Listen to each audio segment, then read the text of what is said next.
Oke, kita ketemu lagi di materi kita berikutnya, itu bagaimana kita membuat sebuah pemrograman sederhana, program sederhana untuk pemrograman desktop menggunakan Visual Studio .NET 2017. Ya, saya menggunakan Enterprise. Kalau kalian menggunakan versi yang berbeda itu silakan, ya, tapi kurang lebih tampilannya sama. Ya. Oke. Kita mulai sekarang. Kita pilih project baru dengan new, kemudian project.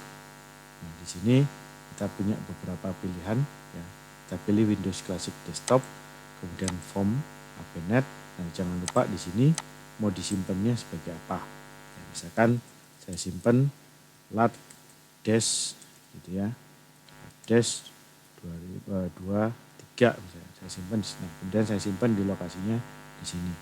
Kalau sudah tinggal oke. Nah, ini kita tunggu sampai muncul seperti ini. Tunggu sampai muncul sempurna semuanya dulu. Ya, muncul semua. Nah, ini adalah toolbox. Biasa standarnya sih biasanya seperti ini. Tapi kalau misalkan sudah pernah dipakai, tergantung settingan terakhir kita. Muncul di sini toolbox, tinggal dipin. Ya, kalau misalkan ternyata toolboxnya nggak ada kayak gini, maka silakan view kemudian pilih toolbox. Kemudian jangan lupa di pin biar nggak bolak-balik dia, biar nggak ngilang-ngilang aja. Oke, ya. Ini yang pertama kita harus gunakan. Nah, ini kita sudah punya satu form.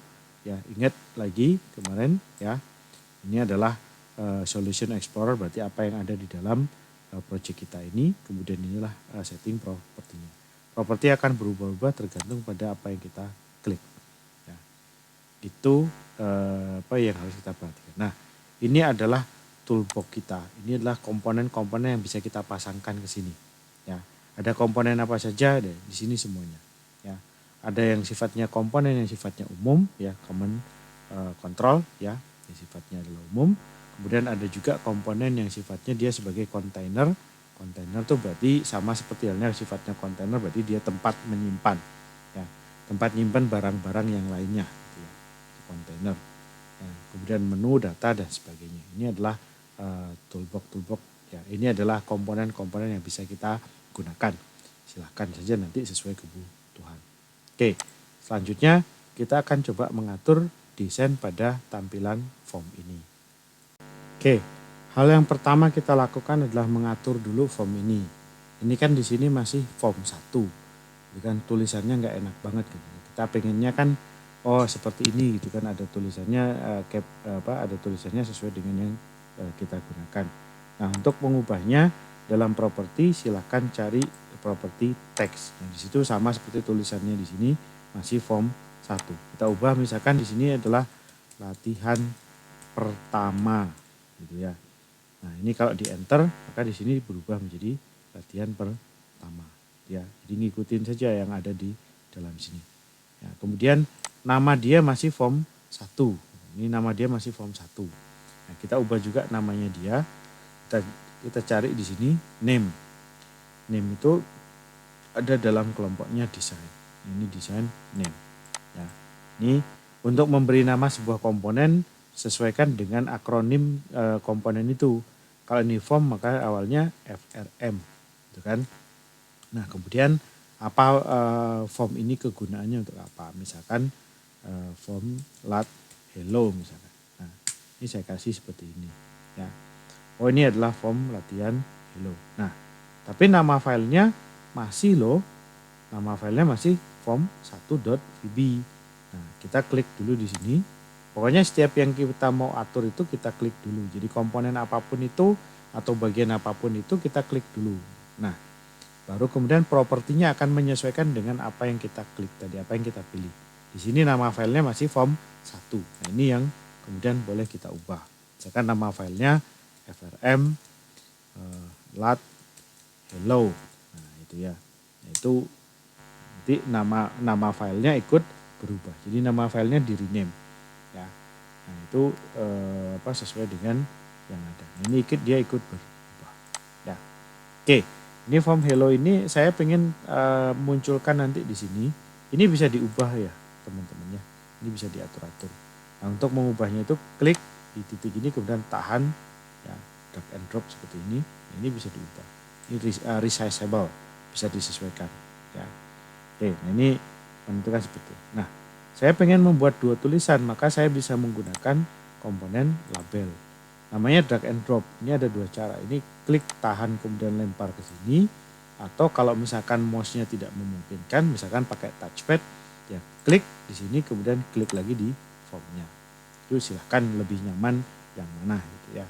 Drag and drop kalau memang memungkinkan silahkan drag and drop. Kalau misalkan enggak ya klik kemudian klik gitu. Nah, oke, label 1 misalkan tadi saya ubah ya.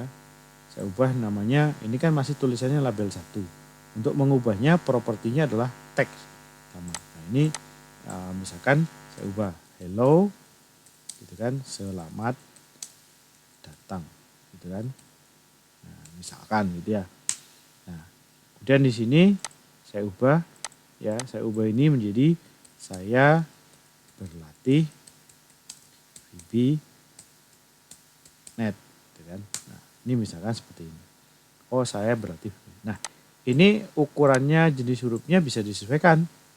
Ya, sama halnya seperti halnya tadi. Kita cari di dalam properti sini. Misalkan di sini ini kurang gede. Kurang gede di sini bukan kemudian kita tarik, nggak bisa gitu. Nggak bisa kita tarik seperti itu. Ya, kalau untuk label ini nggak bisa kita tarik seperti kita mendesain di Photoshop atau di Corel kayak gitu, nggak bisa. Ya.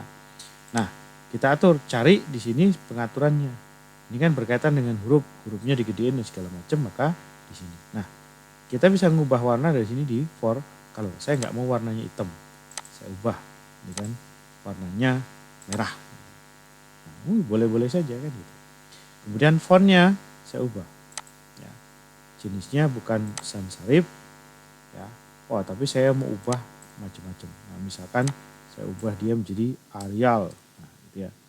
Ya boleh-boleh saja, nggak ada masalah kan gitu.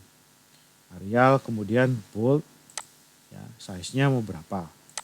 Nah, ini silahkan. Nah, disarankan font yang digunakannya tidak yang aneh-aneh. Artinya fontnya yang sifatnya umum. Kenapa? Karena kalau ini nanti digunakan di komputer yang berbeda, dia tidak memiliki font tadi, font yang kita gunakan, dia nanti tampilannya akan acak-acakan. Ya. Oke, jadi disarankan menggunakan jenis font yang umum. Ya. Sama ini juga saya mau ubah. Ya. Nah, ini saya mau ubah dia. Saya tidak menggunakan sans serif, tapi saya menggunakan yang lain ya. Misalkan tadi kan Arial sudah, saya menggunakan Times New Roman. Nah, misalkan saya menggunakan Times New Roman, saya kasih 12 juga, bold. Nah, seperti ini. Ya. Nah, terus, nah ini itu ada guidance-nya. Ya, itu guidance-nya. Itu rata kanan, ini rata kiri. Ya, terserah mau ngikutin yang mana. Ya. Nah, kemudian warnanya saya ubah. Warnanya misalkan saya senangnya yang ini, saya kasih itu. Ya nggak masalah kan, sudah ini. Ya. Nah, selanjutnya kita atur bagaimana. Wah, ini desainnya sudah kan gitu. Desainnya sudah kita buat, desainnya sudah kita buat cantik dengan begitu menarik. Nah, maka sekarang gimana menjalankannya kan gitu. Dijalanin nih biar dia bisa berfungsi. Nah, untuk jalaninnya, untuk mengeksekusinya kita klik start. Ya, start. Ya. Tunggu saja. Loh, ini belum berakhir, tunggu. Ini masih build started, baru mulai. Gitu kan. Ini dia masih dibikin dulu, dibikin dulu buildnya. Nah, ini sudah jalan seperti ini. Ya, kita bisa menggunakannya. Ya. Oh, dia seperti ini. Ya. Ini mudah kan? Nggak susah kan? Tinggal drag drop kemudian setting, dah. Kan drag drop setting ya. Gampang sekali. Nah, untuk mengakhirnya kita klik tanda silang. Oke, ya. Itu bagian pertama, silakan dicoba.